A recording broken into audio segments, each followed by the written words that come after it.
आइए matrix class 12 का देखते हैं। मैट्रिक्स क्लास 12 का जो मैट्रिक्स चैप्टर का है उसी का प्रश्न है कि A equal to matrix 1 0 6 minus के 4 माइनस के 8 और 3। पहली बात हमें पता करना होगा यह कितने ऑर्डर का है, रो किसे कहते हैं, कॉलम क्या होता है, इसकी जानकारी पहले हमें होनी चाहिए। कितने बाई कितने ऑर्डर का है। तो देखो मैंने यहाँ पे बता रहा हूं कि ये जो लाइनिंग है आपको, अगर ये लाइन इस तरह से चले तो इसको हम लोग रो बोलेंगे और कॉलम का मतलब हुआ कि यह ऐसे खड़ा रहे। ठीक है, जैसे देखो एक लाइन यहाँ से कंप्लीट की गई है, यहाँ से भी किया गया है, तो इसको इधर चलेगा तो रो बोलेंगे। ठीक है, कॉलम का मतलब ऊपर नीचे यानी कि ऐसे और ऐसे, यानी कि इस टाइप का ऐसे ऐसे ऐसे होना चाहिए। उसको हम लोग क्या बोलेंगे, कॉलम बोलेंगे। इसी तरह देखो रो की लाइन कितनी है, तो एक लाइन और दो लाइन, तो 2 हो गया। कॉलम कितने हैं, तो 1 2 और 3 यानी 3, यानी कि 2/3 ऑर्डर के ये हो गया। अब इससे पूछेगा तुमसे कि नंबर ऑफ एलिमेंट यानी कि अवयवों की संख्या कितनी है। तो देखो टोटल गिनना पड़ता है कि 1 2 3 4 5 6 है ना, 6। तो यहाँ पे अवयवों क्या हो जाएगा, अवयवों की संख्या कितनी हो गई, यहाँ पर अवयवों की संख्या हो गई यहाँ पे 6। अब कहने का मतलब इस लाइन को हम लोग क्या बोलेंगे, हम इससे इसी में पूछता कि A11 इक्वल टू क्या हो जाता, फिर पूछता A12 इक्वल टू क्या हो जाता, A13 इक्वल टू क्या हो जाता। इसी तरह A21 इक्वल टू क्या होगा, A22 इक्वल टू क्या हो जाता, A23 इक्वल टू क्या हो जाता। तो देखो यहाँ पे इस लाइन को, जैसे यह लाइन है, देखो एक बॉक्स बना के बताते हैं, इसको कंप्लीट करते हैं। यहाँ पे होगा A11 A12 A13 A21 A22 और यहाँ जगह A23। इसी तरह ये A11 हो गया, A12 हो गया, A13 हो गया, A21 हो जाएगा, A22 हो जाएगा, A23 हो जाएगा। इसके आगे भी हमें लिखनी होगी तो इस तरह से लिखेंगे A31 A32 A33 हो जाएगा। ठीक है, इसी तरह यहाँ पर लिखते थे A41 हो जाता, A42 हो जाता, A43 हो जाता। ठीक है, इस तरह से हम लोग लिखते। तो यहाँ पे A11 की संख्या कितनी हो जाएगी, 1 हो जाएगा। A12 की संख्या कितनी हो जाएगा, 6 हो जाएगा। और A13 की संख्या कितनी हो जाएंगे, तो -8 हो जाएंगे। A21 की संख्या यहाँ पे कितने हैं, यहाँ पे 0 हो जाएंगे। और A22 की संख्या कितनी है, तो -4 है। और A23 की संख्या कितनी है, तो यहाँ पे हो जाएगा 3 हो जाएगा।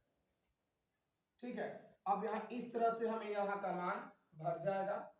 ठीक है, तो इस प्रश्नों में यही हमें जानकारी लेनी थी। चलिए अगली प्रश्न देखते हैं आगे क्या है।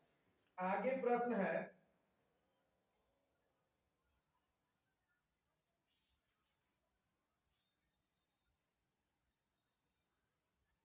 चलिए यहाँ पे देखते हैं। अगली प्रश्न है कि यदि A इक्वल टू 3 6 5 -4 और B इक्वल टू कितना दिया है, तो 7 5 8 और 6। तो पूछा जा रहा है हमसे क्या कि 4A इक्वल टू क्या हो जाएंगे A नंबर प्रश्न में, B नंबर प्रश्न में पूछा कि 5B कितना हो जाएगा, C नंबर में क्या हो जाएगा, तो 2A अब प्लस के 3B बराबर क्या हो जाएंगे। चलिए इसको हल करके हम लोग बताते हैं कि ये 4A जो हमें कहा गया है, तो ये 4 के 4 ले लेंगे। और A मैट्रिक्स कितनी यहाँ पे 3 5 6 -4 है। तो हमें इस 4 से प्रत्येक एलिमेंट में, प्रत्येक अवयवों की संख्या में हमें गुना करना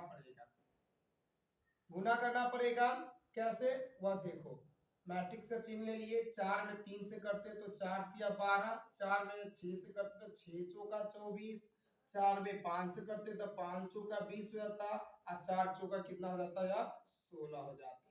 इस तरह ये कंप्लीट हो गया। इस तरह 5B के हमसे पूछता तो 5B हो जाएगा और इक्वल टू मैट्रिक्स ले लेते हैं, यहाँ पे 5 रखते हैं और b का मान कितने थे, तो यहाँ 7 है, 5 है, 8 है, 6 है। इस 5 से प्रत्येक एलिमेंट में गुना कर दो। 5 में 7 से करेंगे तो 35 हो जाएंगे, 5 से 8 में करेंगे तो 40 हो जाएगा, और 5 से 5 में करेंगे तो 25, और 5 में 6 का करेंगे तो 30 आ जाएगा। इस तरह से मेरा यह कंप्लीट होता है।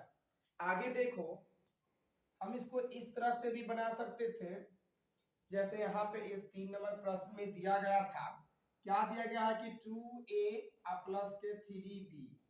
तो क्या करते, 2a और a की मान यहाँ कितनी थी, 3, 5, 6 माइनस के 4 प्लस 3, और b का मान कितना हो जाएगा, तो 7, 8, 5 और 6 हो जाएगा। अब हमें क्या करनी है, मल्टीप्लाई करके जोड़ दो। तो 2 में 3 से करेंगे तो यहाँ पे हो जाता 6, 2 में 6 से करते तो यहाँ हो जाता 12, 2 पंचे कितने हो जाते 10, और 2 चौके कितने हो जाते हैं 8 हो जाते हैं, प्लस 3 से इसमें करते हैं तो हो जाता आपका कितना 21, 3 8 24, 3 5 15, 6 18। अब दोनों को जोड़ देते हैं, एक ही इस एलिमेंट को इसके साथ जोड़ेंगे, इस एलिमेंट को इसके साथ, इस एलिमेंट को इसके साथ, और इस एलिमेंट को इसके साथ हम लोग जोड़ देंगे। 21 और 6 मिलकर कितने हो जाएंगे, 27 हो जाएंगे, यानी कि 27 हो जाएगा, और 24 और 12 जोड़ देने के बाद कितने हो जाएंगे, 36 हो जाएंगे। 10 में 15 जोड़ देंगे तो कितने हो जाएंगे, 25 हो जाएगा, और यहाँ पर 18 में से 8 चल जाएंगे तो बच जाएगा 10। इस तरह मेरा आंसर कंप्लीट हुआ। यही है मेरा मैट्रिक्स। इस मैट्रिक्स को देखो।